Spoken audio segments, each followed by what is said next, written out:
Hello बच्चों, कैसे हो आप सब। उम्मीद है आप स्वस्थ मस्त और तंदुरुस्त होंगे। जहां हमने पहले इस चैप्टर का रिवीजन किया था, देखा था, आज हम उसके ऊपर कुछ क्वेश्चन देखेंगे जो बहुत ही अच्छे क्वेश्चन हैं, अक्सर एग्जाम में पूछे भी जाते हैं और तुम्हें इससे बहुत फ़ायदा मिलेगा। तो पहले क्वेश्चन पढ़ते हैं अच्छी तरह। ये इसने लिखा है कि if P and Q are two distinct prime number find their LCM and HCF. तो लास्ट जो हमने बात करी थी वो एलसीएम और एचसीएफ पे ही बात करी थी और हमने ये भी देखा था कि प्राइम नंबर किसको कहते हैं। अब इसने हमको कोई नंबर नहीं दिया है, लेकिन P और Q को ही प्राइम नंबर्स बोल दिया। तो अब हम देखते हैं, कभी भी अगर हमको दो प्राइम नंबर दिए जाएं बिना एक नंबर दिए, ठीक है, अल्फाबेट की फॉर्म में, उसने केवल ये कह दिया है कि ये प्राइम नंबर्स है, तो ऐसे क्वेश्चंस को हम कैसे सोल्व करेंगे। तो सबसे पहले बात करेंगे हम एचसीएफ की। एचसीएफ में अगर हम कोई भी लेट्स सपोज हम कोई नंबर मान लेते हैं, इनको एक बार समझने के लिए, तब समझेंगे कि इनका जनरल आंसर क्या होगा। मैं P को क्या मान लेता हूँ, लेट्स से 2 मान लेता हूँ, और Q को क्या मान लेता हूँ, 3 मान लेता हूँ।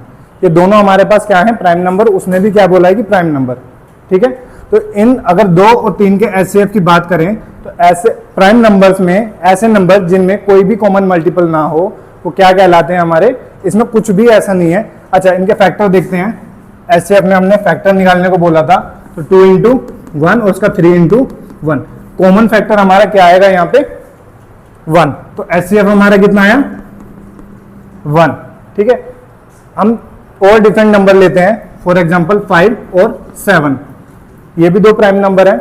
इसके हम क्या करते हैं, फैक्टर निकालते हैं 5 इंटू 1 और इसका फैक्टर निकालते हैं 7 इंटू 1, तो भी क्या कॉमन आया, 1। तो एचसीएफ हम कभी भी 2 प्राइम नंबर का एचसीएफ निकाल लें, उसमें हमारा हमेशा एचसीएफ कितना आएगा, हमारा एचसीएफ हमेशा फिक्स होगा क्या, 1। तो अगर हमको P और Q का एचसीएफ निकालना है तो चाहे वो PQ दे दे, कुछ भी दे दे, तो एचसीएफ हमारा क्या फिक्स रहेगा, 1। इतनी बात समझे। अगर हम इसके एलसीएम की बात करें, कोई भी 2 नंबर ले लेते हैं, यही 2 नंबर ले लेते हैं, 2 और 3। 2 के फैक्टर है 2 इंटू 1, 3 के फैक्टर हैं कितने, 3 इंटू 1। तो जो कॉमन है हम वो भी लेते थे, 1 तो आ ही जाएगा, साथ में जो छूट गया उसको भी 2 इंटू 3, ठीक है। तो इसका एलसीएम कितना आया, तो एलसीएम आया हमारा 6। अगर हम 5 और 7 की केस में देखें, अगर हमने 2 नंबर 5 और 7 ले लिए तो 5 इंटू 1 और 7 इंटू 1, यानी कि यहाँ पे 1 भी आएगा इंटू 5 और 7 भी आएगा। तो इसका यहाँ पे आंसर कितना, यहाँ पे आया था हमारा 6, तो यहाँ पे कितना आया, 35। अब हम कॉमन चीज देखें तो यहाँ पे जो नंबर है हमें उसका मल्टीपल ही तो मिल रहा है, मल्टीप्लाई तो मिल रहा है एलसीएम में। अगला हमारा कितना है एलसीएम, 35। तो इस केस में जब P और Q हमारे नंबर है और दोनों के दोनों प्राइम नंबर है, तो ऐसे में हमारा जो एलसीएम निकल के आएगा वो हमेशा इसका क्या होगा, मल्टीप्लाई। एलसीएम हमारा क्या हो गया, P और Q, ठीक है। उम्मीद है ऐसे आप क्वेश्चन अगर आगे देखेंगे तो आसानी से कर पाएंगे, डायरेक्ट कर पाएंगे। कोई भी 2 प्राइम नंबर, उसका अगर एचसीएफ निकालना होगा तो हमेशा क्या आंसर आएगा, 1, चाहे प्राइम नंबर कोई भी दिए हो, ठीक है। एलसीएम क्या आएगा, उन दोनों नंबर का मल्टीप्लाई, ठीक है। आइए स्टूडेंट, अब हम देखते हैं दूसरे क्वेश्चन पे। ये क्वेश्चन भी काफी अच्छा है। इसमें 2 क्वेश्चन का मिक्सअप है। एक तो क्वाड्रेटिक इक्वेशन से ये क्वेश्चन पूछा गया है, लेकिन जो इसका बेसिक है वो रियल नंबर से ही आता है, ठीक है। तो अब इसको करके देखते हैं। पहले क्वेश्चन पढ़ते हैं अच्छी तरह से। क्वेश्चन क्या बोलता है, क्वेश्चन कहता है let P be the prime number then find the sum of its factor. पहला तो क्वेश्चन यहाँ तक है। दूसरा इसने क्या ऐड किया है, दूसरा इसने किया है also find the quadratic equation having its factor as the zeroes. इसके जो फैक्टर आएंगे वो हमको क्या लेने हैं, इसके जीरोज में यूज करना है, उससे क्वाड्रेटिक इक्वेशन फॉर्म करनी है। तो आइए देखते हैं। तो इसने P को क्या बोला है, प्राइम नंबर, ठीक है। P को क्या बोला है, प्राइम नंबर। प्राइम नंबर कौन से होते हैं, हमने पहले ही देखा था, जिसके ओनली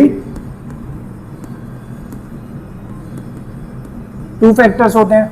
अब 2 फैक्टर्स में एक तो 1 फिक्स होता है और दूसरा नंबर इटसेल्फ खुद होगा। तो पहला क्वेश्चन तो यही हो गया। इसने पूछा था सम, तो हमारा सम क्या आएगा, सम आएगा एक तो 1 प्लस P, यही 2 तो सम है हमारे, ठीक है। अगला क्वेश्चन हमारा क्या बनता है, बहुत इजी क्वेश्चन है। अगला क्वेश्चन इसने बोला है इसके जो फैक्टर्स हैं उसको हम जीरोस की तरह यूज करें और क्वाड्रेटिक इक्वेशन फॉर्म करें।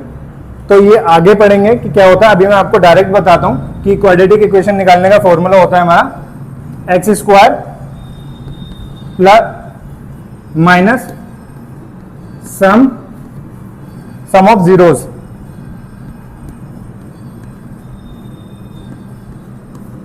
Multiply x plus product of zeros.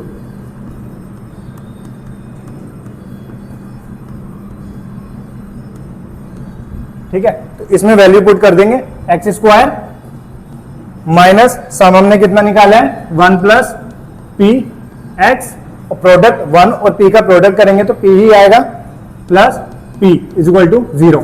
ये हमारी क्वाड्रेटिक इक्वेशन बन गई जो हमसे पूछी थी। हमने एक ही कॉन्सेप्ट से 2 क्वेश्चन करे हैं। अगर ये भी आता है तो आप इजीली जवाब दे पाओगे और उसने केवल अगर सम पूछा है तो वो भी आप इजीली बिना पेन पेपर के निकाल पाओगे अगर ये आपको ये कॉन्सेप्ट पता है प्राइम नंबर से रिलेटेड। ठीक है, आइए अब हम आगे बढ़ते हैं अपने तीसरे क्वेश्चन पे पढ़ते हैं और इसको सोल्व करते हैं। थोड़ा मजेदार क्वेश्चन है, आपको इससे कुछ नया कॉन्सेप्ट भी मिलेगा और उसके बेस पे आप आगे क्वेश्चन कर पाओगे। तो पहले क्वेश्चन को पढ़ते हैं। क्वेश्चन क्या कहता है, find the LCM and HCF of the smallest 2 digit. यहाँ ध्यान देने वाली बात, किस किस का एलसीएम और एचसीएफ निकालना है, स्मॉलेस्ट 2 डिजिट। कौन सा नंबर है, कंपोजिट नंबर, और दूसरा नंबर है स्मॉलेस्ट कंपोजिट नंबर। तो हम अपने पिछली वीडियो में जो हमने चैप्टर किया था रियल नंबर का, उसमें हम देख चुके थे कि कंपोजिट नंबर और प्राइम नंबर क्या होते हैं। तो मैंने बताया था वहां पे स्मॉलेस्ट कंपोजिट नंबर क्या था हमारी स्टार्ट ही 4 से हुआ था। तो स्मॉलेस्ट कंपोजिट नंबर तो हमको ये मिल गया। ठीक है, और स्मॉलेस्ट कंपोजिट 2 डिजिट का जो मिलेगा हमको, स्मॉलेस्ट कौन सा 2 डिजिट नंबर, अगर हम स्मॉलेस्ट 2 डिजिट नंबर की बात करें तो हमारा होगा 10। अब हमको इसका एलसीएम भी निकालना है, एचसीएफ भी निकालना है। तो मेन चीज इसमें ये नहीं है कि एलसीएम और एचसीएफ आपको निकालना आता है या नहीं, मेन चीज इसमें ये है कि क्या आप इसको पहचान पाते हो कि ये जो बोल रहा है स्मॉलेस्ट 2 डिजिट कंपोजिट नंबर और स्मॉलेस्ट कंपोजिट नंबर। अगर हम नंबर सही निकाल पाते हैं तो हमारा आंसर सही आएगा, लेकिन अगर हम यही गलत कर देते हैं तो आगे की सारी चीजें हमारी गलत ही आने वाली। तो हम इस चीज पे प्रैक्टिस करते हैं कि उसने क्या बोला है, किसका एलसीएम निकालना है और एचसीएफ नंबर्स क्या है हमारे। तो 4 हमारे पास जो नंबर आए, नंबर 1 वो आया 4 और नंबर 2 हमारे पास कितना आया 10। अब अगर हम इनके ब्रेक डाउन कर दे प्राइम फैक्टर में तो 2 इंटू 2 और इसको करेंगे 2 इंटू 5। अगर हम बात करें एचसीएफ की तो एक ही चीज कॉमन आ रही है दोनों में, एचसीएफ आ जाएगा हमारा 2। और अगर हम बात करें एलसीएम की तो एलसीएम में 2 तो आएगा ही आएगा, बाकी जो नंबर बचे हुए हैं वो भी आएंगे, यानी कि 2 और 5 दोनों आएंगे।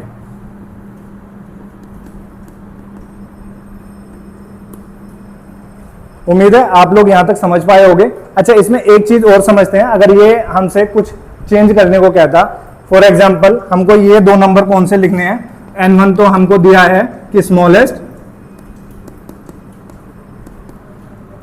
पहले दे दिया स्मॉलेस्ट प्राइम नंबर,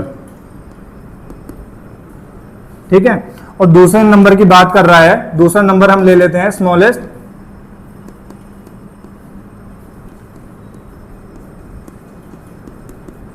ये हम इसमें थोड़ा सा एक्स्ट्रा पढ़ रहे हैं, क्वेश्चन में नहीं है, ठीक है, लेकिन आगे अगर चेंजेस आते हैं थोड़े थोड़े तो हम उसको आसानी से समझ पाएंगे। अब इसने हमसे बोला है, स्टेटमेंट यही है एलसीएम एचसीएफ निकालो, लेकिन अब क्या कहा है, एक इसने बोला है कि जो हमारा नंबर होगा स्मॉलेस्ट प्राइम नंबर होगा और दूसरा नंबर जो होगा हमारा स्मॉलेस्ट कंपोजिट नंबर होगा। तो हमको बताओ कि उसका एलसीएम और एचसीएफ क्या होगा।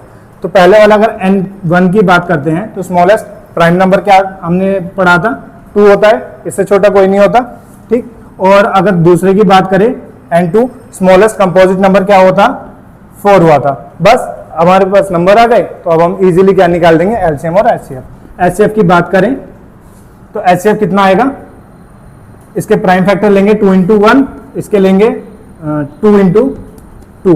एचसीएफ हमारा आएगा 2, क्योंकि 2 ही कॉमन आ रहा है और कुछ कॉमन नहीं आ रहा, बाकी जो नंबर बचे हैं वो हमारे एलसीएम आ जाएंगे। तो एलसीएम में क्या आएगा, 2 इंटू 1, तो हमारा आंसर 4। उम्मीद है आप लोग समझ पाए होंगे, आपको ये क्वेश्चन अच्छे लगे होंगे, ठीक है। आइए अब हम अपना नेक्स्ट क्वेश्चन देखते हैं। बहुत ही अगर बोर्ड के एग्जाम के पॉइंट ऑफ व्यू से देखें तो ये बहुत बेसिक कॉन्सेप्ट है, इस पर अक्सर सवाल पूछे जाते हैं, बच्चे थोड़ा चकरा जाते हैं क्योंकि वो बेसिक समझ नहीं पाते या बेसिक को ढंग से पढ़ते नहीं है। ठीक है, तो पहले हम क्वेश्चन पढ़ते हैं। तो क्वेश्चन में क्या बोला गया है कि find the LCM and HCF of to consecutive integers. ये कंसेक्यूटिव पॉजिटिव इंटीजर्स हैं, ठीक है, पॉजिटिव इंटीजर्स, इनका हमको एलसीएम और एचसीएफ फाइंड आउट करना है। तो टू कंसेक्यूटिव, हम अपने पास से कोई भी कंसेक्यूटिव इंटीजर्स ले लेते हैं। फॉर एग्जांपल हमने नंबर 1 3 लिया और नंबर 2 4 लिया, क्योंकि उसने बोला है कंसेक्यूटिव लेना है। ठीक है, तो हमारे पास कोई चांस नहीं है कि हम कुछ छोड़ दें। अच्छा, इसमें नेक्स्ट क्वेश्चन कैसे बन सकते हैं, वो कह सकता है कंसेक्यूटिव इवन नंबर लो, कंसेक्यूटिव ओड नंबर लो, तो उस पर भी बात करेंगे। अभी पहले बेसिक पे बात करते हैं। अगर वो कंसेक्यूटिव कह रहा है, उसने ना तो ओड बोला है ना इवन बोला है, ठीक है, केवल कंसेक्यूटिव इंटीजर्स के बारे में बोला है, तो हम 2 नंबर अपने पास से कुछ भी मान सकते हैं। तो वो 2 नंबर हमने क्या माने, 3 और 4। हम इसका एचसीएफ की अगर बात करें, एचसीएफ कभी भी लेंगे तो इसमें कुछ भी कॉमन नहीं आएगा, केवल एक कॉमन फैक्टर आएगा 1। ठीक है, तो एचसीएफ हम आंख बंद करके इसका लगा सकते हैं, क्या, जिसमें कुछ भी कॉमन नहीं होता, उसका आंसर क्या होता है, एचसीएफ हमेशा 1 आता है। ठीक है, यही बात हमने प्राइम नंबर में देखी थी। अच्छा, एक चीज और बता दूं, वो शायद मेरे से मिस हो गई पढ़ानी, तो एक नाम यहां पे लिख लो, को प्राइम नंबर्स। ठीक है, प्राइम नंबर पढ़ाते में मेरे को शायद ध्यान नहीं रहा आपको ये बताना, लेकिन को प्राइम नंबर्स वो होते हैं जिनका सेपरेटली प्राइम होना जरूरी नहीं है। ठीक है, लेकिन वो आपस में प्राइम होते हैं। आपस में प्राइम का मतलब क्या है कि वो उनके दोनों में कोई फैक्टर कॉमन नहीं होता 1 के अलावा। ठीक है, तो अगर कोई भी हम 2 कंसेक्यूटिव इवन नंबर लेंगे, वो हमेशा को प्राइम होंगे, और को प्राइम नंबर्स का एचसीएफ हमेशा 1 आता है। तो इसको तो आप एज इट इज समझ जाओ, है ना। अगर हमसे कभी भी को प्राइम को बोला गया है तो हम उसको क्या प्राइम 2 प्राइम नंबर की तरह ट्रीट कर सकते हैं। लास्ट क्वेश्चन में हमने क्या देखा था, प्राइम नंबर, अगर हम 2 प्राइम नंबर ले रहे हैं उसका एचसीएफ हमेशा 1 आता है, और एलसीएम अगर पूछा जाएगा तो एलसीएम उन दोनों नंबर का मल्टीप्लाई आएगा। तो एलसीएम क्या आ सकता है इसका, 3 × 4। क्या आप समझ पाए मेरी बात? एक चीज रह गई, अगर ये हमसे कह दे कंसेक्यूटिव 2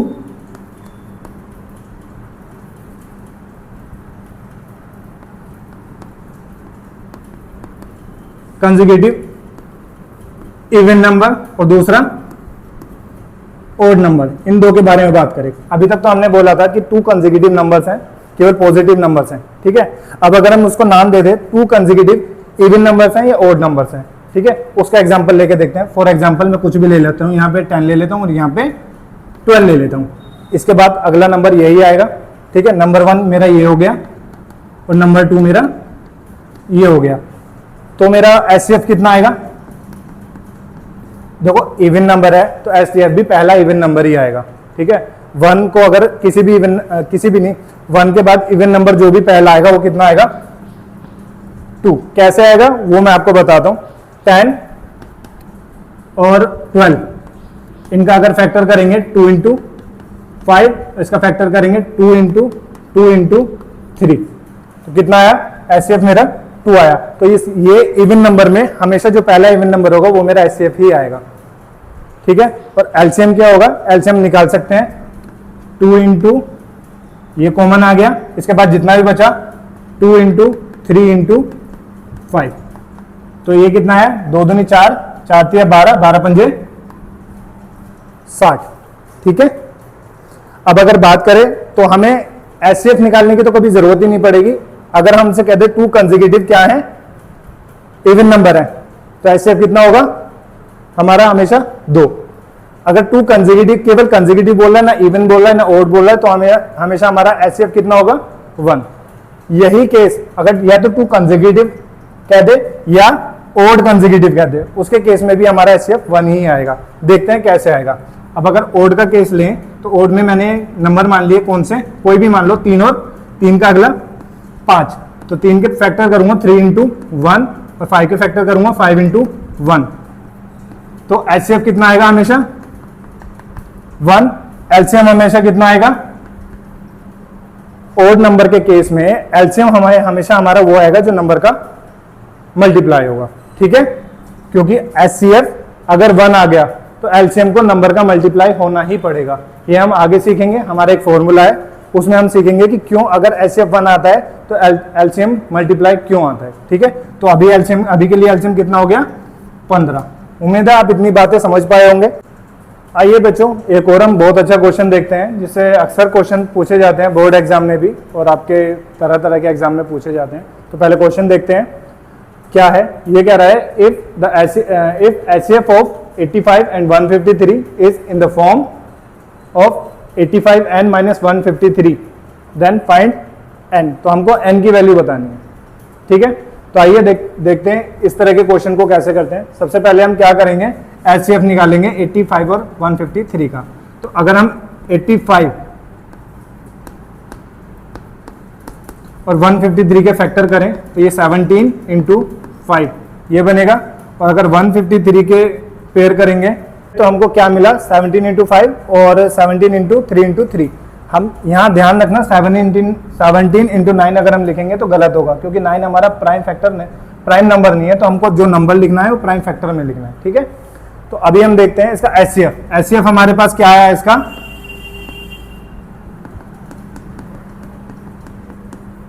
17, लेकिन हमको तो HCF उस फॉर्म में दिया है तो उसको उसके इक्वल पुट कर देते हैं, यानी कि 17 is equal to 85 n minus 153। अब 153 माइनस का है, इसको यहाँ पे ले आएंगे तो ये कितना बन जाएगा 153 ऐड हो जाएगा 153 प्लस 17 इज इक्वल टू 85। इसको इसमें प्लस करेंगे तो ये कितना आएगा 60 170 इज इक्वल टू 85। यहां से 85 डिवाइड में चला जाएगा और यहाँ पे बचेगा n। तो अगर हम 85 से इसको डिवाइड करें तो सीधा सीधा 2 पे कट हो रहा है, तो हमारी जो n की वैल्यू आई है वो कितनी आई है n बराबर 2। तो उम्मीद है आप ऐसे भी क्वेश्चन अब आगे कर पाएंगे कि जिसमें हमको HCF नॉर्मल ना देके इस फॉर्म में दिया हो और फिर उसमें कोई वैल्यू पुट करके फिर पूछी हो। ठीक है, उम्मीद है आप इसको अच्छी तरह समझ पाए होंगे। ठीक है, और आगे ऐसे क्वेश्चन की प्रैक्टिस करेंगे।